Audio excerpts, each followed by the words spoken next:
ഇന്ന് ഷുഗറൊന്നും ആഡ് ചെയ്യാണ്ട് നല്ല ഹെൽത്തി ആയിട്ട് നല്ല ടേസ്റ്റി ആയിട്ടുള്ളൊരു പുഡിങ് റെഡിയാക്കി എടുക്കുക. അപ്പോൾ വളരെ എളുപ്പത്തിൽ സിമ്പിളായിട്ട് ഉണ്ടാക്കാൻ പറ്റിയിട്ടുള്ള ഈ ഒരു പുഡിങ്ങിൻ്റെ റെസിപ്പി നമുക്കൊന്ന് കണ്ടു നോക്കാം. അതിനുവേണ്ടി ഏകദേശം ഒരു 2.5 കപ്പ് അളവിൽ തേങ്ങാപ്പാൽ എടുത്തിട്ടുണ്ട്. ഞാനിവിടെ തേങ്ങാപ്പാലിൻ്റെ പൊടി എടുത്തിട്ട് അത് വെള്ളത്തിൽ മിക്സ് ചെയ്ത് വെച്ചിട്ടുള്ളതാണ് കേട്ടോ. ഇളം ചൂടുള്ള വെള്ളത്തിൽ ഒന്ന് മിക്സാക്കി എടുത്തിട്ടുണ്ട്. ഇനി നമുക്ക് മധുരത്തിന് ആവശ്യമായിട്ട് തേന് ചേർത്ത് കൊടുക്കാം.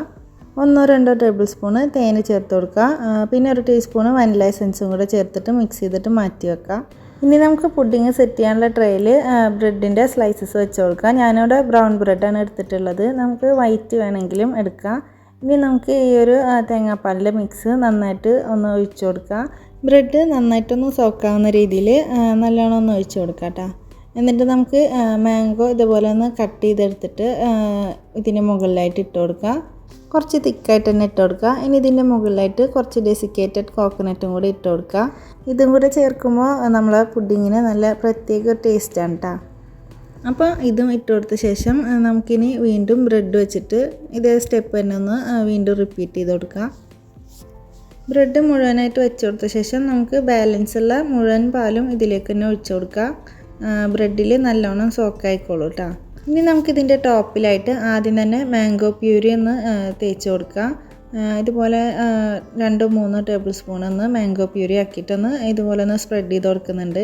ഇനി നമുക്ക് മാങ്ങ ഇതുപോലെ ഒന്ന് ചെറിയ ക്യൂബ്സാക്കി കട്ട് ചെയ്തെടുത്തത് 4 സൈഡിലായിട്ടും ഇങ്ങനെ ഇട്ട് കൊടുക്കുക. നമ്മളെ ഇഷ്ടത്തിനനുസരിച്ചിട്ട് ഇത് ഗാർണിഷ് ചെയ്തെടുക്കാം കേട്ടോ. അപ്പോൾ ഇത് ഇതുപോലെ ഒന്ന് സെറ്റാക്കി എടുത്തിട്ടുണ്ട്. ഇനി നമുക്ക് ഇതിൻ്റെ മുകളിലായിട്ട് കുറച്ച് ഡെസിക്കേറ്റഡ് കോക്കനട്ട് ഒന്ന് ഇട്ട് കൊടുക്കുക. ഞാനിതിൻ്റെ സെൻറ്ററിലായിട്ട് നല്ലോണം ഫില്ല് ചെയ്യുന്നുണ്ട് കേട്ടോ. അപ്പോൾ ഈ തേങ്ങയും കൂടി ചേർക്കുമ്പോൾ നല്ല ടേസ്റ്റാണ് ഈ ഒരു പുഡിങ്ങിന്. അപ്പോൾ ഇത്രയേ ഉള്ളൂ, നമുക്കിതിന് സെറ്റ് ചെയ്യാനായിട്ട് മാറ്റി വെക്കാം. അപ്പോൾ നമുക്കിത് ഫ്രിഡ്ജിൽ ഒരു 2-3 മണിക്കൂറൊന്ന് വെച്ച് സെറ്റ് ചെയ്തെടുത്ത ശേഷം നമുക്കിത് സെർവ് ചെയ്യാം. അപ്പോൾ ഇത്രയേ ഉള്ളൂ, നമ്മളെ പുഡിങ് ഇവിടെ സെറ്റായിട്ടുണ്ട്. നല്ല ടേസ്റ്റി ആയിട്ടുള്ള അടിപൊളി പുഡിങ്ങാണ് കേട്ടത്.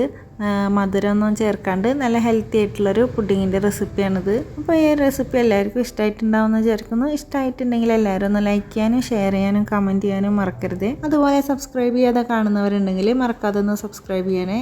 ഇനി ഇതുപോലത്തെ നല്ല റെസിപ്പിയുമായിട്ട് അടുത്ത വീഡിയോയിൽ കാണാം. താങ്ക്